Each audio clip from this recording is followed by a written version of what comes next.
Welcome to History Pub. And I want to thank you all for coming out in this heat. Yes, there's never a bad time to learn something new in history.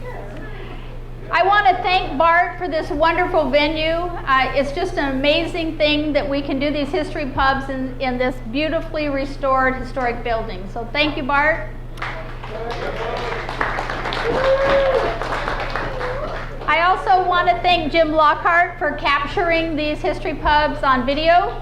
The first 2 years, 2023 and 24, are on the CG Genealogy YouTube channel.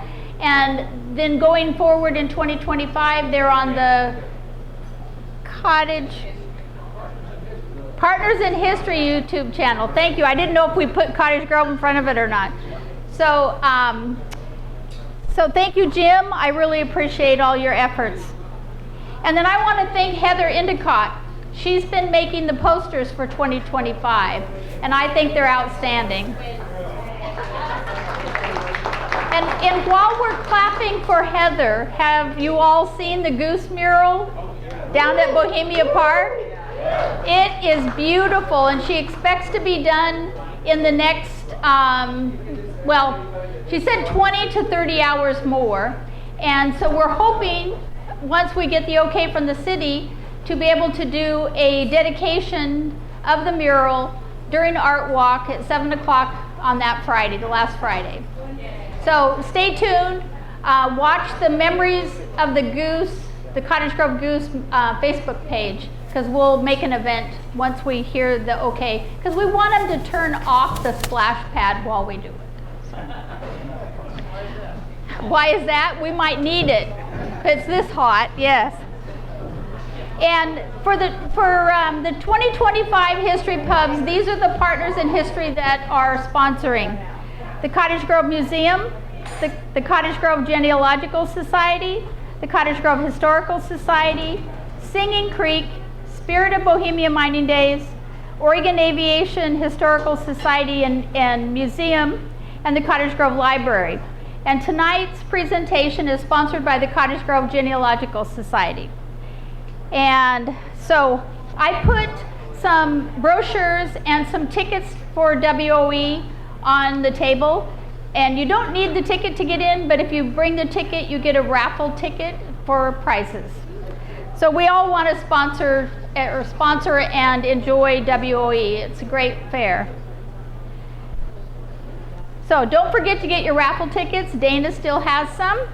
And the winning ticket will get half of the proceeds, and the other half goes to the Genealogical Society for tonight's event. And our presenter is Gerald Santana, and he is originally from Los Angeles and moved to the Bay Area in 2001, living in San Francisco, Oakland, Berkeley for 17 years. In February of 2018, he relocated his family to Cottage Grove. They bought and remodeled the oldest residence in town, the Lurch House on Adams Avenue. And it was built around 1874. Is that a huge redwood that's in front of the house? Yeah.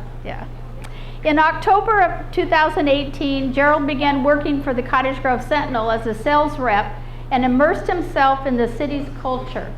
He did a really good job of that. That's how I met him. He became editor of the newspaper in 2022, serving as both editor and journalist for over a year. Since October of 2024, he's been working for the United States Postal Service and as assistant carrier in rural Roseburg and Oakland, and hosting trivia on Tuesdays at the Bruce Station. And Gerald, thank you for agreeing to be a presenter tonight. I know this subject you've been wanting to do for a long time, so thank you. Welcome, folks. Welcome, one and all, to a History Pub. We're here for post-haste, our presentation on a history of South Wayne County post offices. And I want to thank you for joining me tonight on what I promise will be a riveting, action-packed talk about the U.S. Postal Service. Tonight, we're not just talking about stamps and addresses, we're diving into a time when post offices were political weapons That's right. When infrastructure contracts were used as bribes for economic leverage, and a time when snowballing fights were outlawed. That's right. Yes. Well, maybe we're not going in there, but it gives you a sense of what some of our local folks were dreaming of for the future of Cottage Grove. So let's dive right in, shall we? Let's talk about some of the early settlements here in Oregon. Some towns have gold, some have oil, some have water. Cottage Grove had it all. Well, maybe not the oil, that's right, Jennifer. That was a fraud. You can watch a presentation on that by Steve Williams over there, Reverend Ollie Olson, and Oregon's Great Oil Well Scam of 1923 on YouTube to learn more about that, of course. As the town was settled, it suffered through an identity crisis. The remedy was to establish and name a post office in a growing town that needed its vital services. Once it was granted, tensions grew after a brazen murder inside of a future post office. That's right. Not many folks know about that, but the township dueled over post office locations and its names, argued over water services, and tramps posing as journalists, revealing the squabbles of Bumbledon. Yeah, with the local papers during a heated feud, splitting the town in two. Let's dive right in. Meet Elijah Bristow, folks. The war veteran, preacher, settler, postmaster, visionary. In the mid-19th century, settlers were laying the foundations of communities across the Oregon Territory.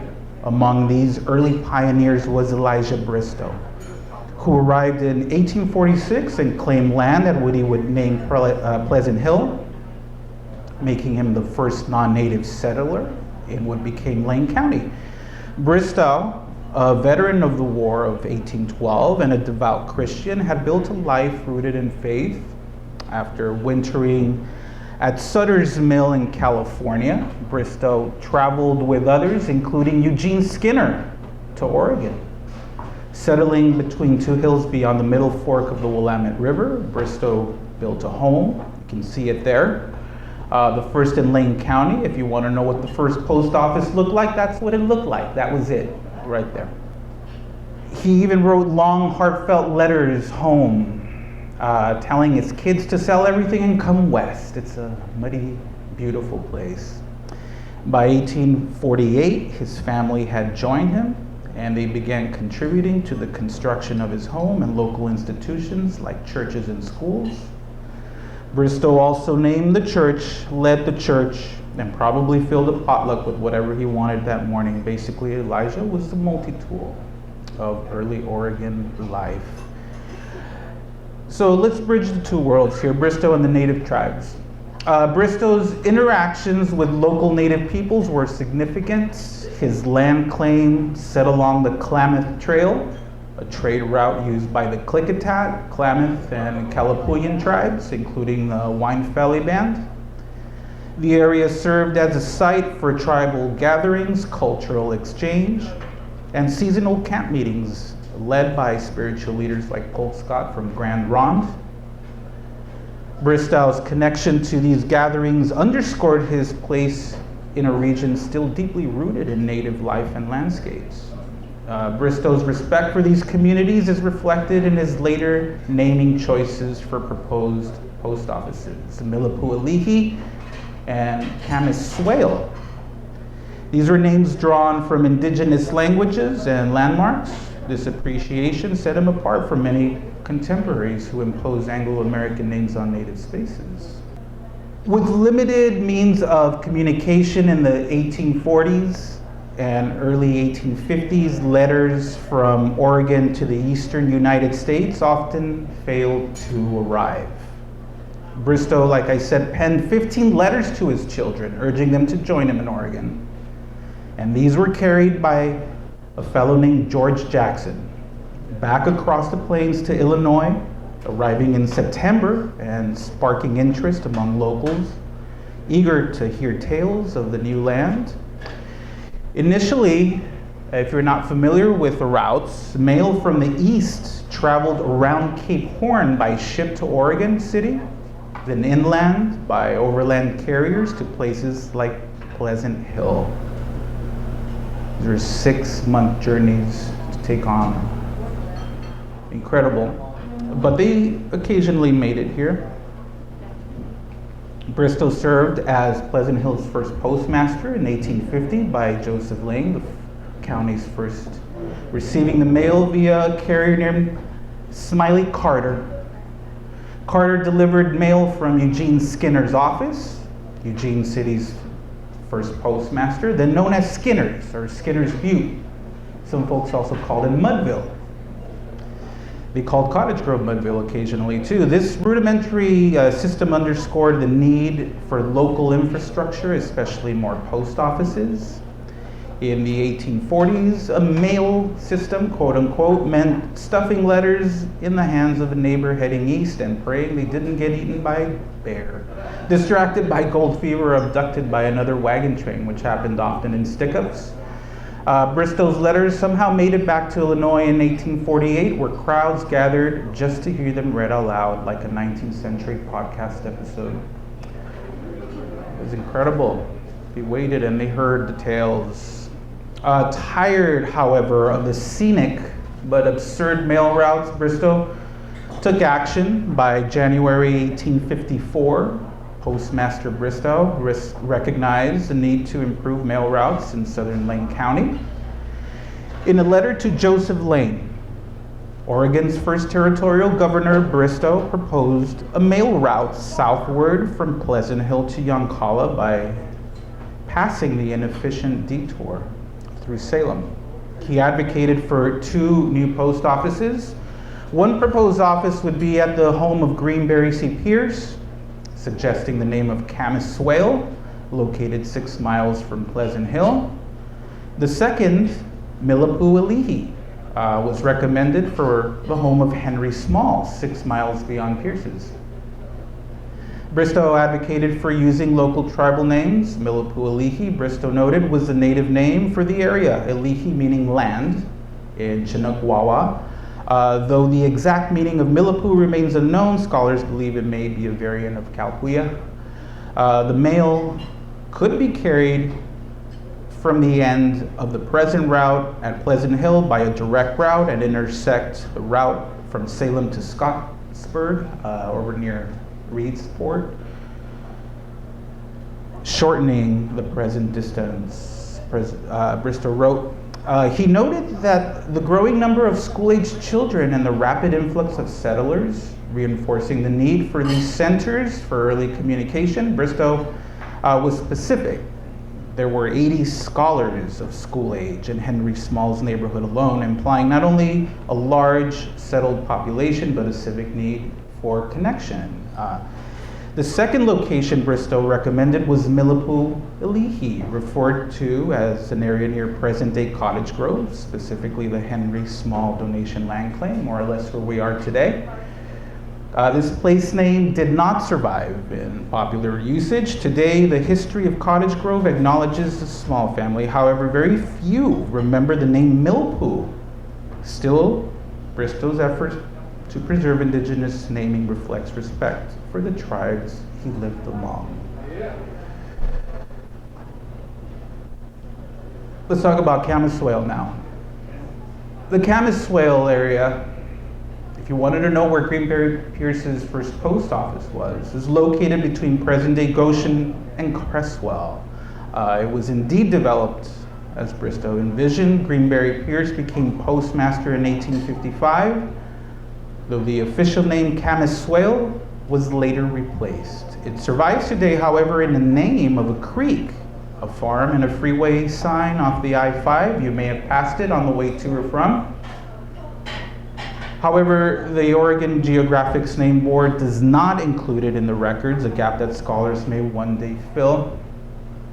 Historical maps from 1855 confirm Pierce's land claim and show Camas Swale as a large, fertile prairie, likely served as a camas gathering ground for the Calapooians, as swale refers to a marshy depression.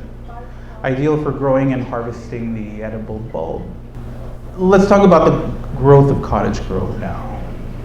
A lot of people don't know about this. Lane County was officially formed in 1851, but by then Bristow and others had already laid much of its foundational infrastructure. Cottage Grove settlement began in 1849, and the town's growth accelerated through the 1850s as pioneers poured into the Willamette Valley. Now here comes Greenberry C. Pierce. Yes, that's his real name, and it also sounds like a craft cider. Greenberry C. Pierce was a cabinet maker, carpenter, and portable cottage developer, born in Baltimore in 1809. Before coming to Oregon, he was married and worked in Cincinnati, Ohio, and Louisville, Kentucky, where he fulfilled a major order to build 50 portable cottages for California during the gold rush in 1849, earning $4,000 in profit, approximately $175,000 today. He's doing really well for himself. So Pierce arrived in Lane County in 1852, settling northeast of present-day Creswell, as we mentioned before, more or less where he lived, near the waste site. His wife, Margaret, died shortly after arriving in Cottage Grove. He was widowed with 5 daughters, one of which, however, was married to Elijah Bristow, was married on Elijah Bristow's farm just weeks before he filled out his petition for post office at his home, a cottage built among an oak grove. Or was it?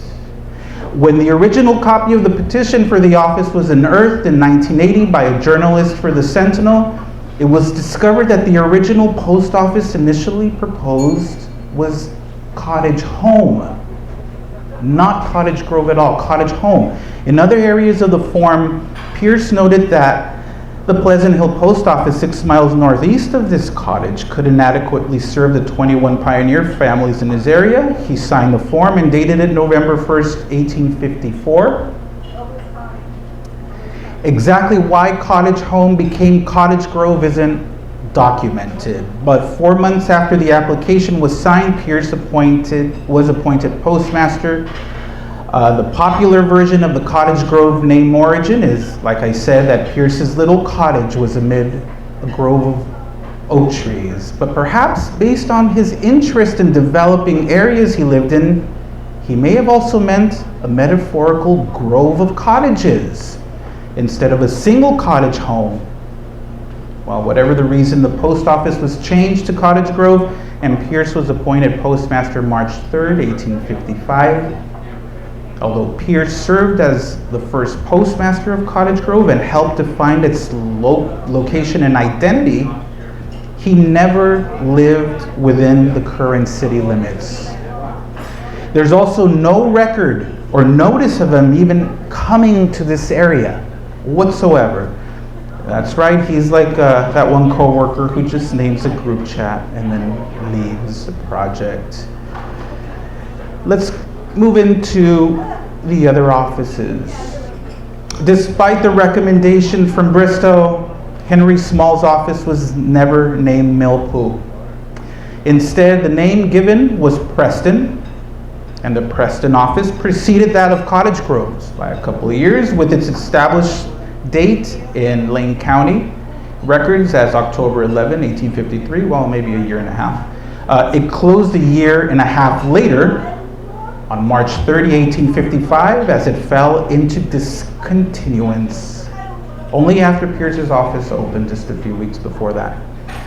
The post office at Pierce's home operated under his name from 1855 to 1858, after which it was moved each time the office moved. The name tagged along, finally settling in today's Cottage Grove. Pierce's successor, Stephen O. Martin, moved the original Cottage Grove post office to his home about 4 to 5 miles south of Creswell to Saginaw in 1858. Yep, big ups to Saginaw. When he was appointed postmaster, the third postmaster, Anderson Hamilton, housed a little panel of boxes in the lower floor of a 2-story frame building which served as a country store near Walker in in 1861, it was just making its way further south. Here's where things get ugly, folks. Town pioneer Robert Veatch remembered an incident from the summer of 1859, 2 years before Hamilton took over as postmaster. There were many fights and brawls in the old days, Mr. Veatch recalled, and the footprints of pioneer days for the Sentinel, especially when a knife and a loaded whip played the prominent part. George Small, an uncle of Henry Small, had the only place which was settled on Silk Creek at the time. There was some kind of a meeting at Hamilton's. There was an election. And the result, as usual, was a drunken row. In the course of this row, Small stabbed a fellow by the name of Marion Martin and also struck him in the head with a loaded whip. Small later went to California and was never seen around here again, he said. Hey, Bart. The brutal attack of Marion Martin, who was likely more or less an East Sider, because he was living closer to Pierce's home, and George Small was near the West Side. Okay, could have been the initial sort of thing that kind of sparked this feud, perhaps. Anywho, the brutal attack on Marion Martin was verified by the Oregon Statesman. You can see the article there, who declared that the victim was still alive as of press time, but that the injury was likely fatal. The knife plunged through Martin's chest, but he miraculously survived. Small, his attacker, indeed fled to California, where he died 3 years later. And Martin lived an additional 30 years and is now buried at McFarland Cemetery. I want to see his grave. Nathaniel Martin, postmaster, blacksmith, an emergency CPR provider. I don't know. The Bohemian Mining District was discovered in 1863, attracting many to make their fortunes outside of Cottage Grove. However, revenue for the city's post office trickled in slowly, without a town newspaper to circulate and much of the mining money still locked up in the mountains. The Cottage Grove post office floundered. Postage was expensive, but an act of Congress lowered first-class rates to 3 cents. But its location was still distant, by foot or wagon, even after the Preston office closed. When the post office finally settled on the west side of the river in the 1860s, Nathaniel Martin, no relation to Marion Martin, by the way, was given the keys. In 1865, the post office was moved to present-day Cottage Grove, with Nathaniel Martin appointed postmaster, and he ran it out of a blacksmith shop near Silk Creek. In July 1866, the Cottage Grove post office was shortly discontinued on the account of a failure of the postmaster to render his quarterly accounts. It was a requirement by the post office regulations to do so, and a number of other small offices throughout Oregon and Washington were in the same predicament, and many were in danger of closing thereafter. But shortly after this happened, Martin stepped in to keep it open and was reappointed postmaster. David C. Underwood took on the role of postmaster January 1870, then Elias Whipple after that in 1876. Martin stayed in business, and it was reported 10 years later in 1876 that while a local man named J.M. Underhill was visiting Martin's shop, he reportedly kneeled over from a paralytic fit and died by morning. Martin had the unfortunate honor of hosting this one-man tragedy, adding a reluctant undertaker to his resume. The Eugene Guard called it a sudden death. Speaking of sudden death, let's go into the railroad now, its industry and a changing community. The arrival of the railroad shifted the dynamics of Cottage Grove. Initially, the depot was located in Latham, south of town, due to the refusal of locals to pay construction fees. The depot was eventually moved closer to Cottage Grove to the community's persistence and investment in local infrastructure. Let's talk about this. This is really important, very, very important. Enter Ben Holiday, train baron, depot villain, bourbon enthusiast. One of the most transformative figures in the region's development was Ben Holiday, known as the Stagecoach King. Born in Kentucky in 1819, Holiday built and expanded much of the early stage and rail infrastructure lines across the West and eventually turned his attention to railroads.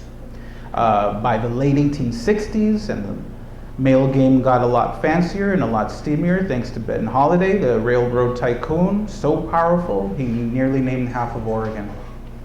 In 1868, Holiday, the transportation and bourbon magnate, began constructing the Oregon and California Railroad, which ran through the Willamette Valley, of course. When he was awarded the contract to build a depot in Cottage Grove, he demanded the city cough up $50,000 at the time for this station. Yeah, pretty steep. When the town leadership declined the outrageous bribe, Holiday threw a fit, planned for a railroad with a platform at Latham, and declared that he'll ruin Cottage Grove. This is the guy. Instead, he placed the depot at Latham, of course, south of Cottage Grove, attempting to shift the economic center where, when the locals refused to pay the construction fee, it all went wrong for everybody. The townfolk, however, didn't want to haul their grain uphill both ways, so farmers and merchants built a siding and warehouse at Latham in a power move fueled by astute stubbornness, which eventually worked in their favor. Holiday's influence, however, shaped the mail routes, rail stops, and even the naming of nearby Cresswell, who before that people called Caniswale, and some folks called it Yellow Dog too. Not a lot of people know about that, but when he came in, he decided to name Cresswell. And he did it after the U.S. Postmaster, the 23rd, John Cresswell. Holiday's financial overreach led to his ruin, as most people in power are put in that position. Holiday's lavish lifestyle as well eventually led to bankruptcy. He was eventually replaced by Henry Villard and Richard Kohler, two important names here. But his legacy was cemented in Oregon's transportation network, shaping the region's economic arteries, eventually, of course, shaming Holiday. His successors gave Cottage Grove a depot anyway. He was in the bourbon business. He wrote a story about his life. He helped try to ruin Cottage Grove. Let's talk about Slabtown now. Before it was Cottage Grove, it was known as Slabtown, a name that came from piles of lumber stacked near Uncle Harvey Hazelton's mill near Silk Creek. It used to be called Hazelton Creek before it changed its name to Silk Creek. And a lot of those slabs were used to build the city's first homes. Its wooden plank sidewalk, which extended out to the new railroad. Greenberry Pierce sold his land claim and moved to Eugene, where he remarried and died in 1871, just as Cottage Grove began a population expansion. The same year, a woman gave birth on a stagecoach between Oakland and Slabtown, 9-hour journey there. She was kindly dropped off there, child in tow, like it was some kind of a drive-through delivery service. Slabtown, come for the timber, stay because you're in labor. And amazingly, it's reported that the woman was 65 years old, by the way. I don't know. Hey, look, that says right there, a lady 65 years old. I don't know. I know. If it's in print, it must be true. Miracles do happen. Well, here's an amazing story. Bridge builder, while other weird stories, as for a period of time, forever, for a while, the mail was delivered to homes with a baby buggy here in Cottage Grove. Bridge builder and drugstore owner James P. Curran took helm of the post office on December 1885, passed it to Frank Whipple, March 1889. Then Curran restored his position again in 1893 at his mercantile shop on the west side. You can learn more about that, Curran's role in shaping of Slabtown with Dana Mary Day's wonderful presentation, The Curran Family, A Bridge to the Past on YouTube. The Masonic Hall in Slabtown was Cottage Grove's first true two-story building, where the second floor was reserved for the Good Templars. These are teetotaling moralists who definitely did not appreciate the 7 local saloons in town. And the city's early jail was kind of an afterthought. According to Darwin Bristow, it was tacked onto the back of City Hall like a poorly planned addition. It probably housed more raccoons and criminals. From the January 12, 1925 edition of the Cottage Grove Sentinel, Robert Veach again remembers when the Masonic Hall was built, and shortly thereafter recalling another exciting event.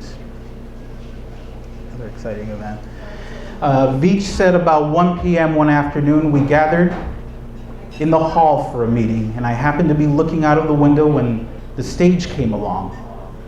The water in the river was unusually high. A woman with 2 babies was on the stage, and the driver was drunk.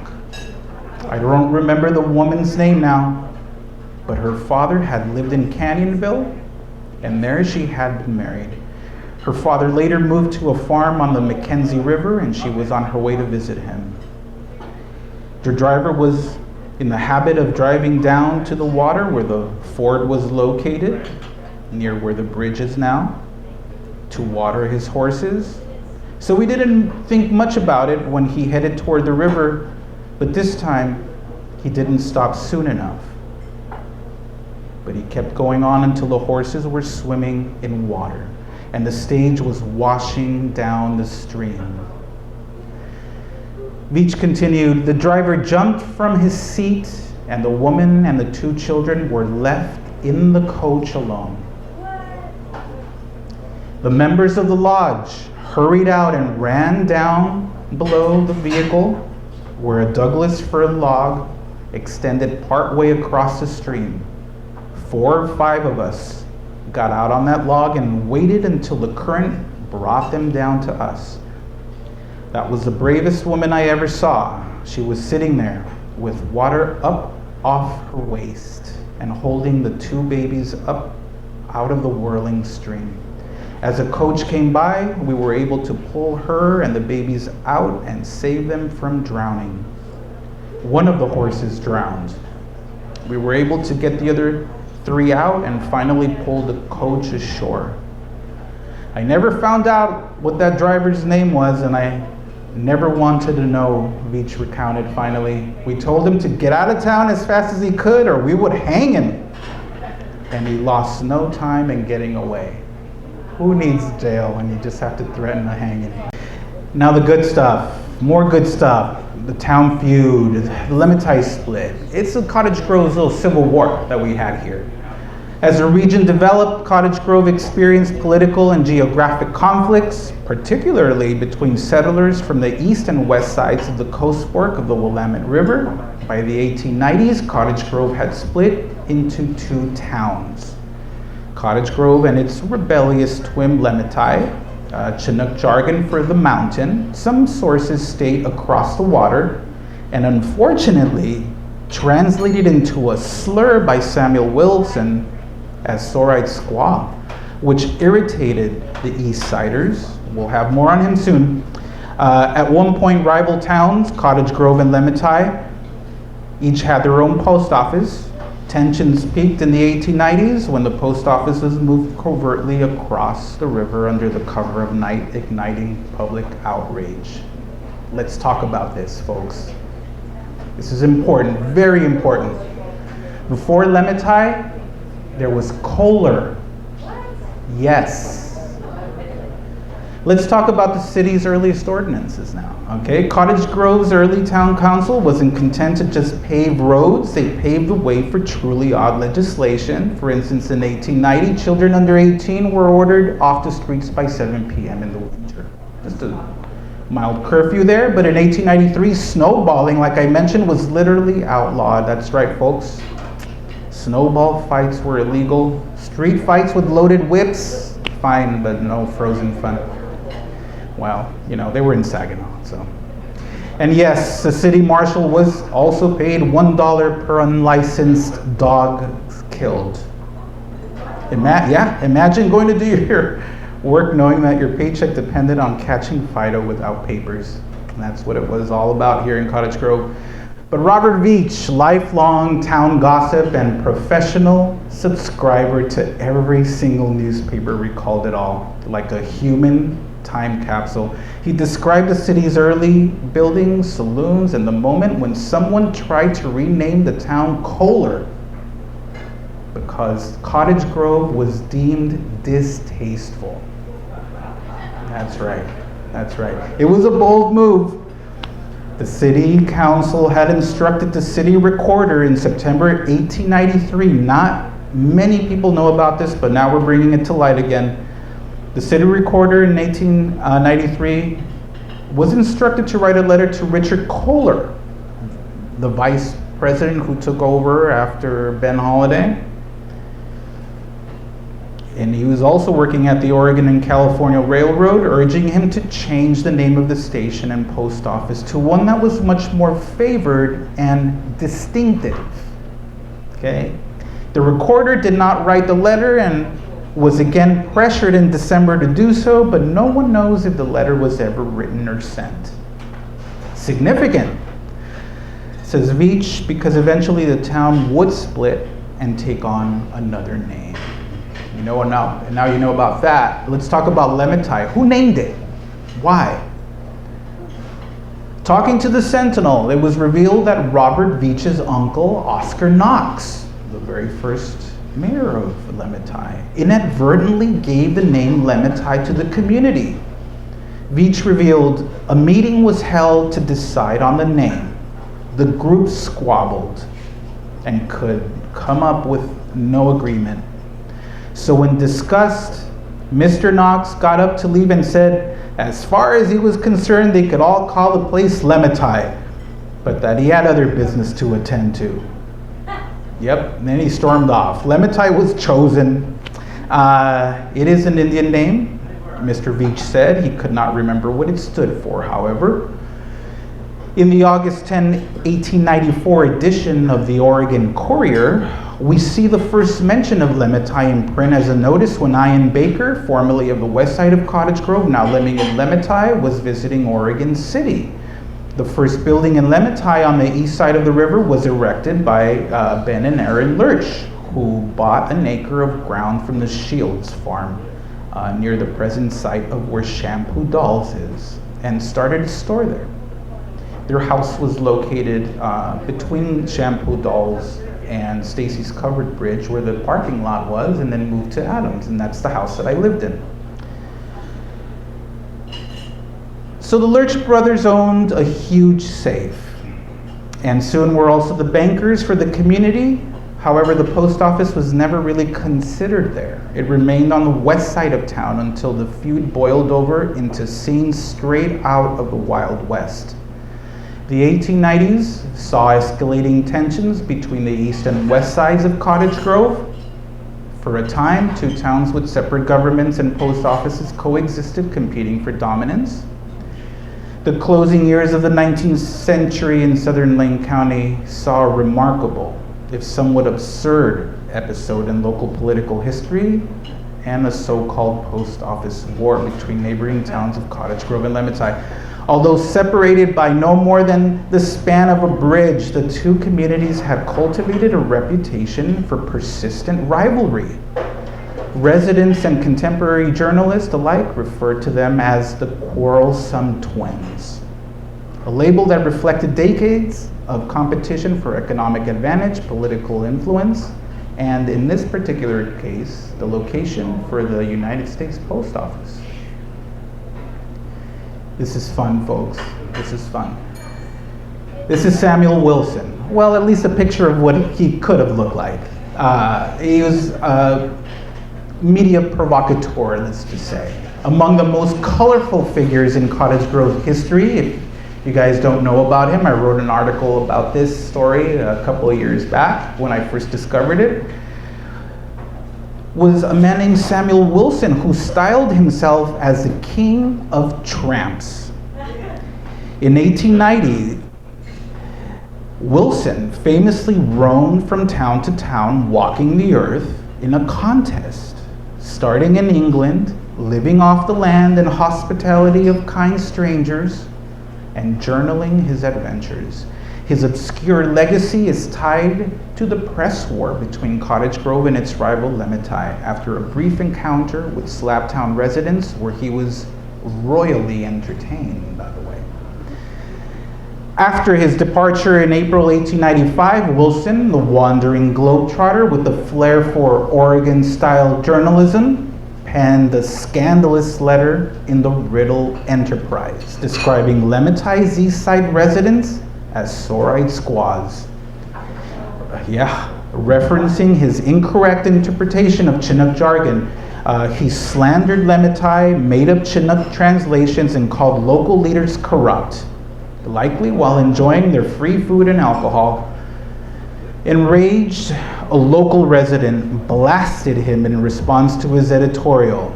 This is absolutely amazing, folks. It is like a needle in a haystack finding this, but a fiery takedown letter signed Fair Play called Wilson's assertions false and accused him of exploiting local tensions for attention. It accused Wilson of everything short of horse theft. The long, anonymous letter also managed to set the record straight about how Cottage Grove split. In an eye-opening, play-by-play fashion, they exposed and accused Robert Veach, who we've just been talking about, then senator,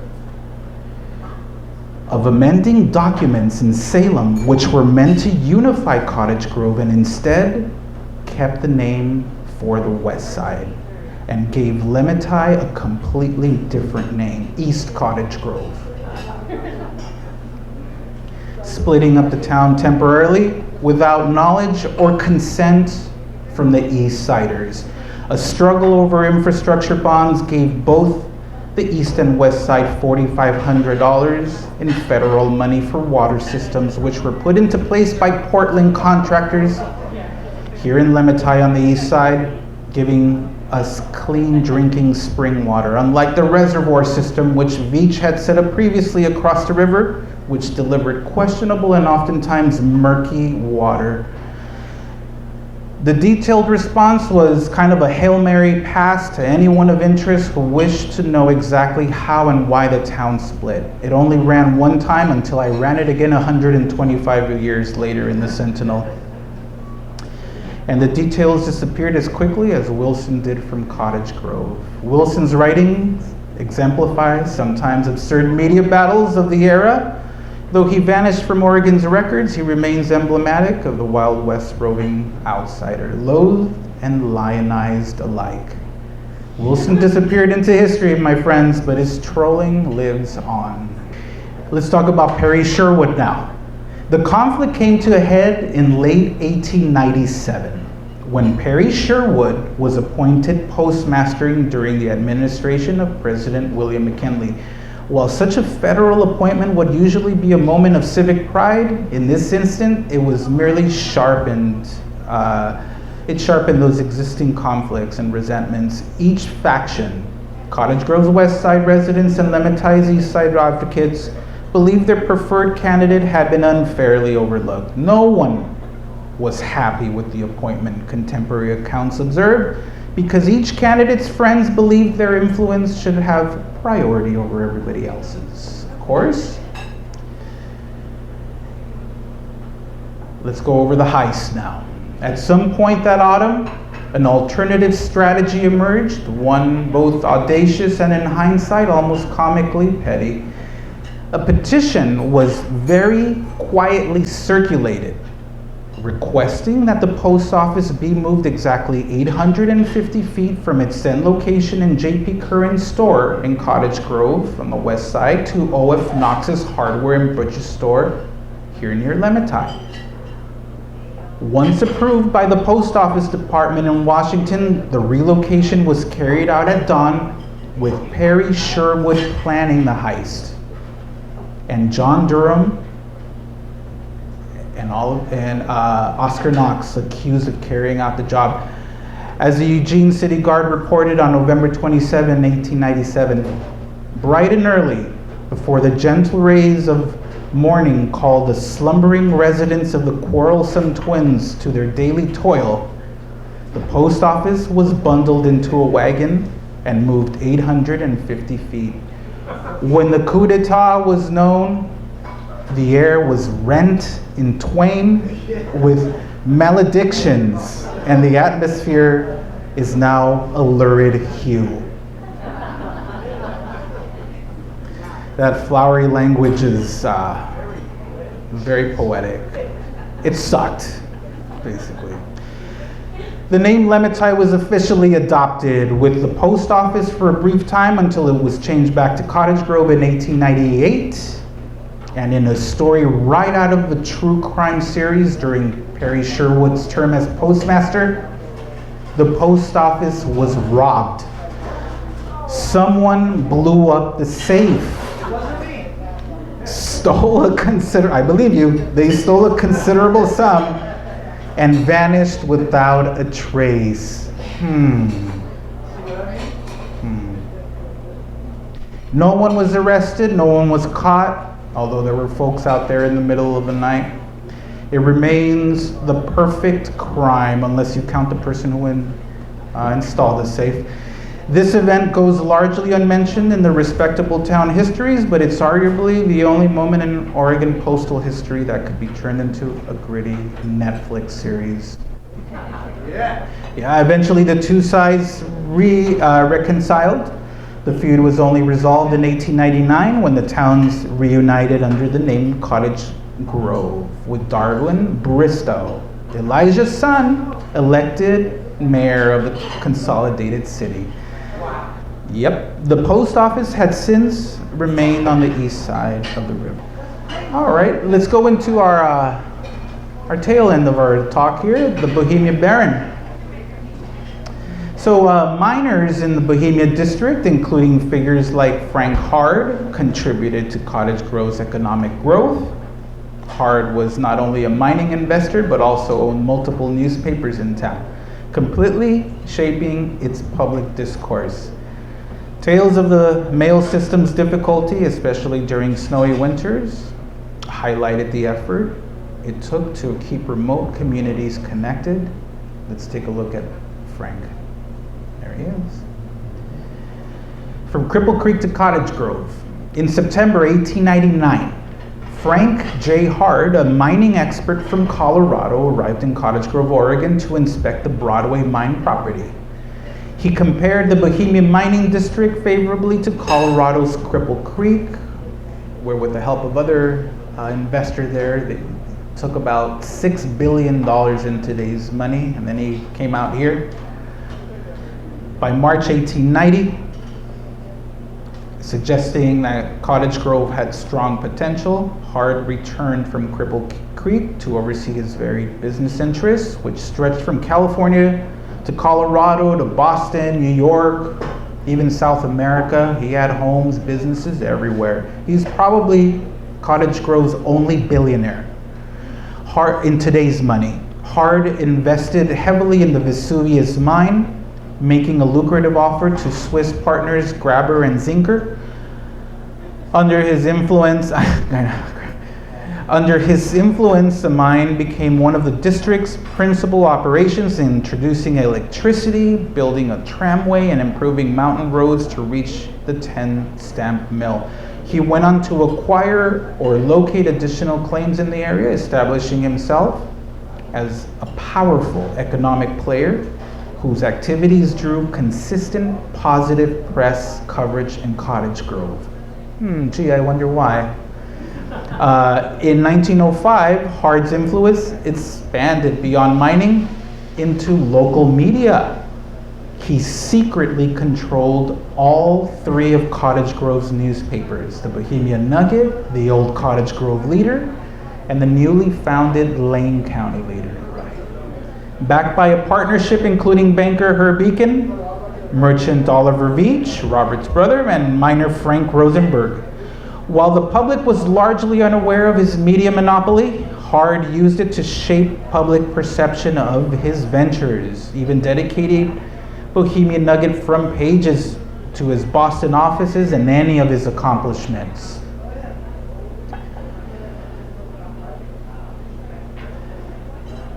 Let's talk about the Damewoods now. Later in 1905, Hard sold the Lane County Leader to Dorena postmaster C.J. Howard, who renamed it the Western Oregon, and it eventually evolved into the Cottage Grove Sentinel, about 1919.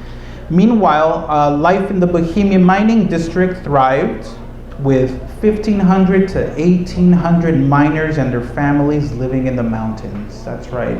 The population was 3 or 4 times the size of Cottage Grove's, at least, if not more. Occasionally assisted by his son Ellsworth, mail delivery to the remote communities fell onto Joe Damewood and his brother Leroy. The 3-day journey from Cottage Grove required horses and a light rig, switching to snowshoes occasionally or skis in deep winter. In one of the most grueling deliveries, Hard, now postmaster for Bohemia City, of course, nursing a feud with Damewood, mailed an entire ton of coal in 50-pound sacks to the Bohemian mines while Hard was vacationing in California during the winter. Yeah. Forcing Damewood to haul each load on foot through the snow. While political maneuverings determined where the post office sat, the matter of getting the mail there was an entirely separate challenge. One that demanded skill, stamina, and no small amount of courage. Among those who took this task was Leroy Mitchell, Lee Damewood. Born March 30, 1856 in Kansas, Damewood spent decades carrying the mail between Cottage Grove and the remote Bohemian mining district, a route that was physically demanding and occasionally perilous, as we'll see. Mail was hauled by horse-drawn stage over rough, often snowbound roads. Mailboxes nailed to trees along the route had to be raised or lowered, depending on the depth of the snow. A detail that underscores both the ingenuity and the absurdity of rural postal service in the mountains. The perils of Lee Damewood. Damewood's life was marked by both the routine hazards of his occupation and occasional flashes of misfortune. In January 1914, things started to go bad. He received word of his daughter Jessie's death only after she had been buried in Springfield.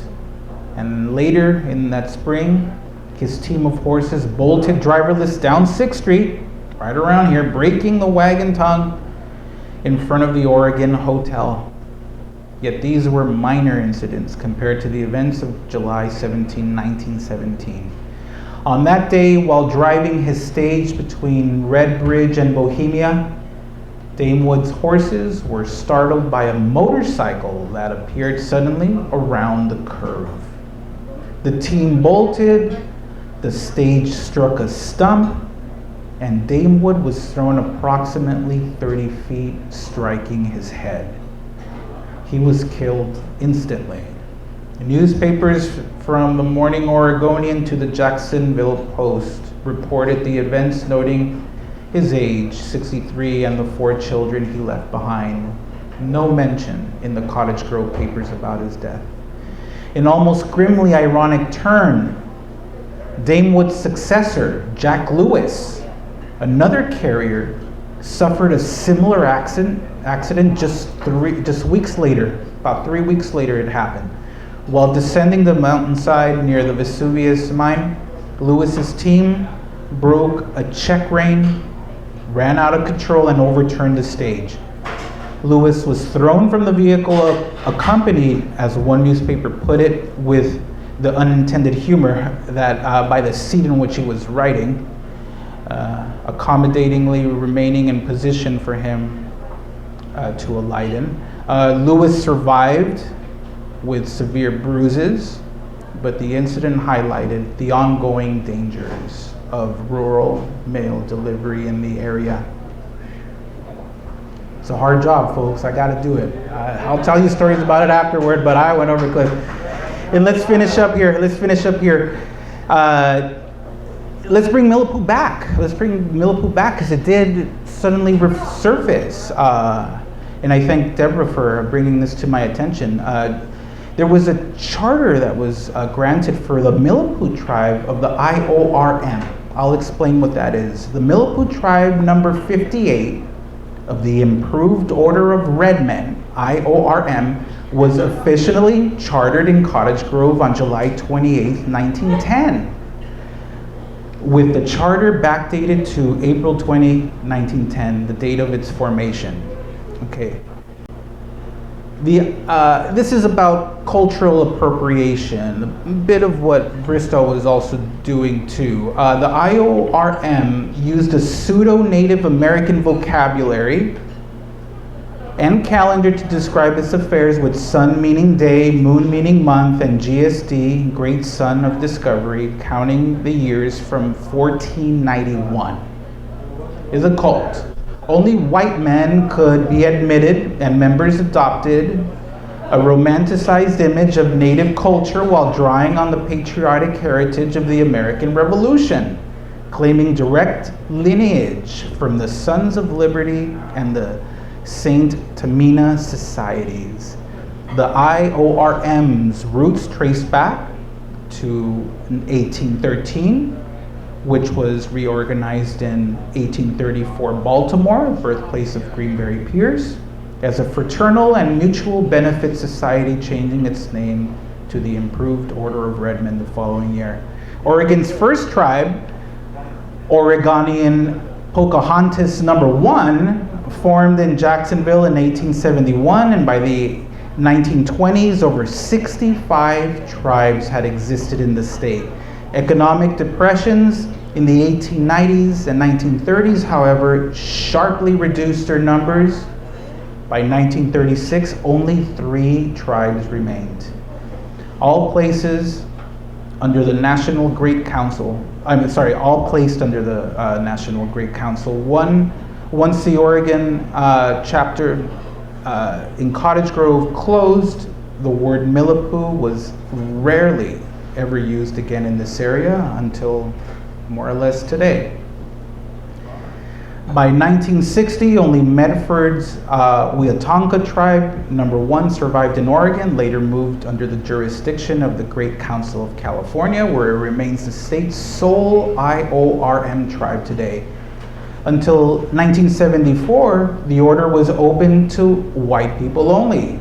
But that year, the 106th Great Council of the United States eliminated the all-white clause in what was called a turning point for the order. So in present day, the Improved Order of Red Men is open to people of all ethnic backgrounds. And let's finish up here, folks. With the rise of rural free delivery, RFD, in 1896 and parcel post in 1913, rural access to goods and information increased dramatically. Carriers like Francis Docquiac McLeod, a Spanish-American war veteran, delivered mail on back roads from Cottage Grove to Lorraine and London. He was known for his white beard and beat-up Model T Ford. Docquiac charged across swollen rivers and rugged hills, earning local fame for his stubborn tenacity, and he didn't GAF. Stories of Docquiac breaking through fences, crossing rivers, and even carrying passengers with the mail define a new era in mail delivery. Still fun of adventure, proved powered by gas instead of hoof Once, while carrying passengers from the London hot springs, Doc hit a chuck hole, for instance, crashed through a fence, and was offered help by passengers.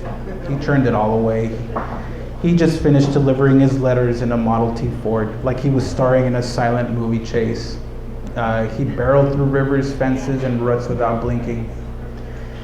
Cottage Grove's rich postal legacy, beginning with Bristol's foresight, set the tone for decades of development, from wild feuds and pioneer squabbles to railroads, mining booms, and rural deliveries. The indigenous roots of places and names like Milipualihi and Camisweo,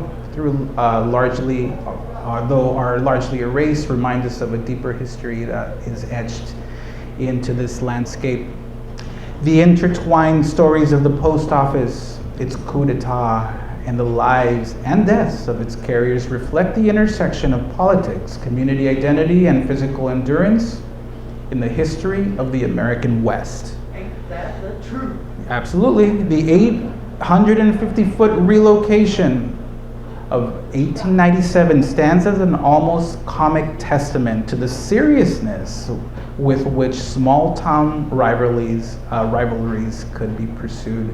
Meanwhile, the work of men like Lee Damewood reminds us that the Postal Service was not merely an administrative function. It was a lifeline, maintained a personal risk through snowstorms, treacherous terrain, and unpredictable hazards.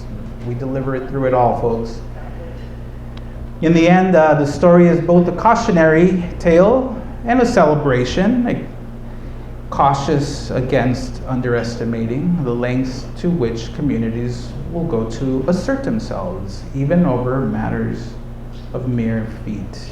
And it celebrates the endurance of those who quite literally carried mail through anything.